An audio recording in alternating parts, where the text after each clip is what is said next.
Hello everyone, I'm the Pastor Tamaka, Apostolic Believers of Christ International, Bishop Salmian. The program like is share, subscribe, and post notification bell for update every day the new videos. Thank you so much. God bless us all. Kaya o ang pulong sa mga Diyos, haleluya. Bismillah po ang asinang konta.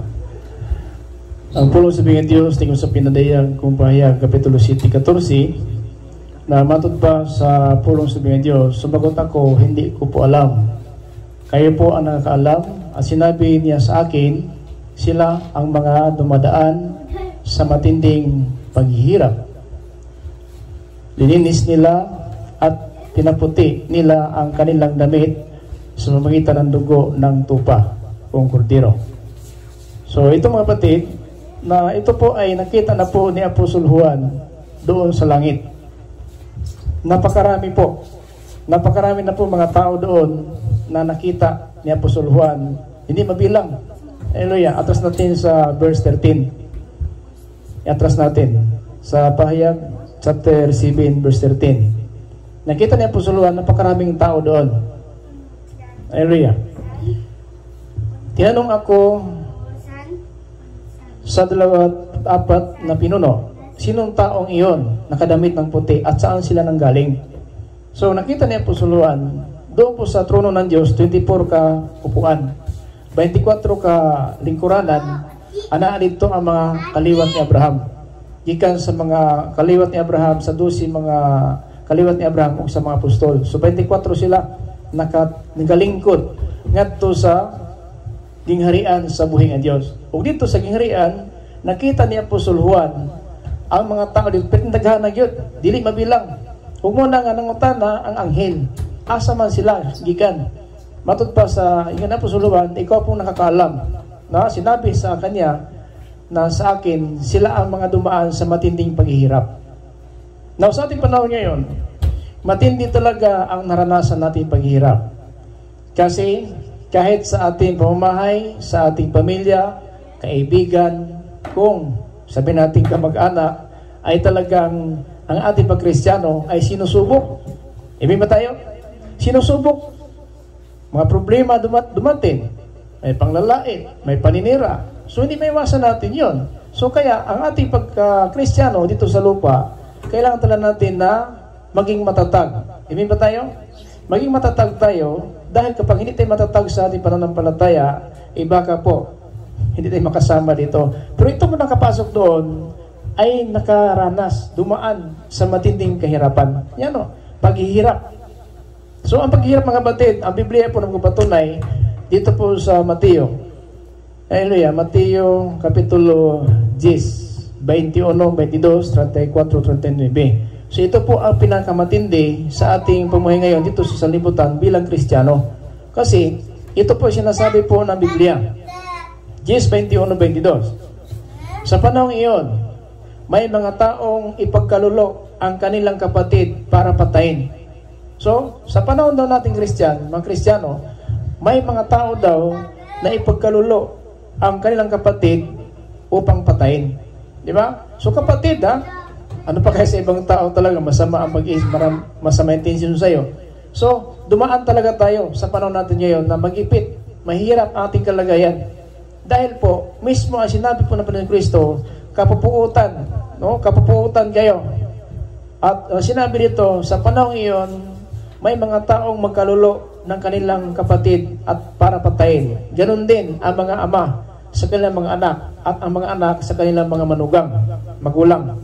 So, di ba? So, itong panahon natin, ito magipit. Kaya kung ating pagkakristiyan natin maingatan, hindi mo alam, asawa mo, anak mo, kapatid mo, ginagamit yan para lang na hindi makapasok tayo dito. Kasi ang kahirapan, hindi pito ng kahirapan na pagkain, pinapakain tayo ng Panginoon. Pero ang mahirap na sabihin, unawain, na kahit anak mo, asawa mo, kapatid mo, kamag-anak mo, ginagamit ng pagkataon bilang Kristiyano po tayo. Kaya, kailangan matatag tayo. Amen? Kailangan matatag po tayo. Kasi ang kaaway natin, ito po mga kapatid, sinabi ni Panginoon Kristo sa sulat ni Mateo sa 22, kapupuutan kayo ng lahat sa iyong pagsunod sa akin. Ngunit, ang manatiling tapat hanggang wakas, siya lang ang maliligtas. So, kapuputan ng lahat. So ikaw mag-isa, dahil Kristiyano ngayon, hindi po lahat na ating kamag-anak, kaibigan, o sabihin natin kapatid, anak, hindi po lahat po pareha po ang pag-iisip. Kanya-kanya po tayong pag-iisip. Itingnan natin ating kamay, hindi magkapareha kataas, no? So, hindi pareha talaga kahit sa isang katawan natin. Isang kamay lang po ito, pero hindi pareha tingnan. So, sa ating pamilya, sa ating kamag-anak, hindi maiwasan talaga na gagamitin ng pagkataon para pahirapan tayo. Kasi ito po, patayin ng anak ang kanyang ama. Patayin ng ama ang kanyang anak. So, grabe. No? Hindi maiwasan talaga na magalit ka sa iyong ama, magalit ka sa iyong anak, magalit sa iyong kapatid. Hindi maiwasan magalit. Pero sabi ni Apostol Pablo sa sa Ephesians chapter 4:26, magalit lang kayo, wag lang kayo magkasala. Amen? Ang galit daw natin, wag hayaan na lulubog ang araw, galit pa rin tayo. Yun po ang mahirap. Di ba? Grabing galit mo talaga. Pero sa Biblia, kung magalit kayo, huwag hayaan, lulubog ang araw, galit ka pa. Di ba? So mahirap po yun. Sabi, dinibdib mo talaga, grabe talaga. Ang sama talaga ng naramdaman ko dahil sa kanya, di ba? Pero kailangan mong gawin yun. Ibig ba tayo? Kailangan gawin natin na hinilubog ang araw na may galit pa tayo. Kailangan, lubog ang araw, wala nang galit. Amen? So yan ang mahirap. Kasi talagang naramdaman mo talagang galit mo, gusto mo sapakin, gusto mo hilain, di ba? Dahil sa galit mo. Pero wag lulubog ang araw, ang sabi sa Episo 4:26, huwag hayaan lulubog ang araw, galit ka pa rin. So, amen ba tayo? Mahirap po yun. Di ba? Mahirap. Di ba minsan umabot ng bukas, bago ka pa nakipag-usap. Di ba? Umabot pa ng bukas, bago ka pumunta doon, makipag-usap. Pero alam mo, na talaga, kung utos ng Diyos talaga, kaya mahirap ito. Ang sabi ni Apostol Juan, sino po sila? Ang sabi ng anghel, sila ang nakalabang kung nanaig sa matinding paghihirap. Pinahirapan ka na asawa mo, kapatid mo, anak mo, pinahirapan ka. So, tanggapin mo yon kasi Christian tayo, amen? Hindi pwede dahil sa kapatid mo, asawa, anak mo, hindi ka makapunta ng simbahan. At saka, hindi mo magawa ang kalooban ng Diyos. Kasi yung Episo 4:26 sa 27 na huwag bigyan ng pagkataon ang dyablo. Ibig sabihin, kung dumating bukas ang ating galit, yung dyablo na pala ang sinunod natin. Diba Ephesians chapter 4:27? Huwag hayaan ang dyablo na pagbigyan natin. Amen. Kasi kung lalagpas pala ng bukas, ang dyablo na pala ang isinunod natin. Huwag naman. Hallelujah. Huwag naman. 27. Ephesians chapter 4:27. Huwag ninyong bigyan ng pagkataon sa Satanas. Bakit? Kapag umabot pa ng bukas, ang galit mo, andyan mo na pala sinusunod natin. Ngayon, matuluyan ka dyan. Pero ang sabi ng Biblia, ang mga anak ng Diyos, hindi nagpapatuloy sa kasalanan. Hindi nagpapatuloy. Ibig sabihin, lumagpas nga ng araw, o simana na, bago ka pa nagipagbalikan, pero hindi ka magpatuloy sapagkat ang sinabi si 1 John chapter 3 in verse 9. Verse 9. 1 John chapter 3 verse 9. Basahin natin ha. Ito po sinabi ng Apostoluhan.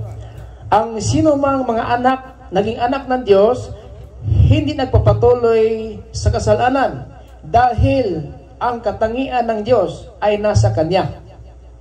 At dahil nga anak sila ng Diyos, dahil na ang Diyos, ang Ama nila, hindi siya magpapatuloy sa kasalanan. Oo nga, lumagpas ng 1 linggo ang galit natin. Kasi po, masakit talaga sa ating puso. Masakit sa kalooban natin. Ikaw pa ang nagbigay ng mabuting sabihin natin bagay, ikaw pa ang sira. Diba? Masakit yun. Pero ganun talaga. Sinusubok talaga ating pananampalataya. Kung kaya natin gawin itong sinabi ng Panginoon. Amen ba tayo? Pero kung lumagpas na talaga ng 1 linggo, sabihin natin, 1 linggo, di ba? Kasalanan na po yun. Kasi ang sabi ni Pablo, magalit kayo, huwag magkasala. Huwag hayaan na yung galit mo, lulubog ang araw, galit ka pa. Ngayon, isang linggo na yon, 1 simana. Di ba? 1 buwan, 1 taon na. Minsan 2 taon na, galit ka pa rin. Pero dahil anak ka ng Diyos, pinapatawad pa rin tayo. Kasi, alam mo, mali yun na makipag-ano ka ng tao. Sabihin natin na may galit ka at saka may hidwaan. Mahirap yung hidwaan. So, kailangan mo talaga ibalik ang samahan. Amen ba tayo? So, yun talaga, magkamali tayo. Mahirap gawin yun. Ang bigat ng naramdaman mo, pero kailangan mamaya ng paglubog ng araw, makipag-usap ka na. Hindi ka na pwede na, bukas na lang siguro, sudling ko na lang, i-mensahe ng Diyos para po sa atin. Maraming salamat po sa lahat ng verse natin dito sa YouTube channel sa Facebook. Naway kapayapaan habang biyan ng Diyos sa atin lahat sumagitan ng ating Panginoon Kristo. Ito po yung lingkod kay Kristo Jesus, Pastor Mark Apostolic, Believers of Christ International. Sabi sa the grace of Jesus Christ be with you us. Have a good Sunday and bye-bye.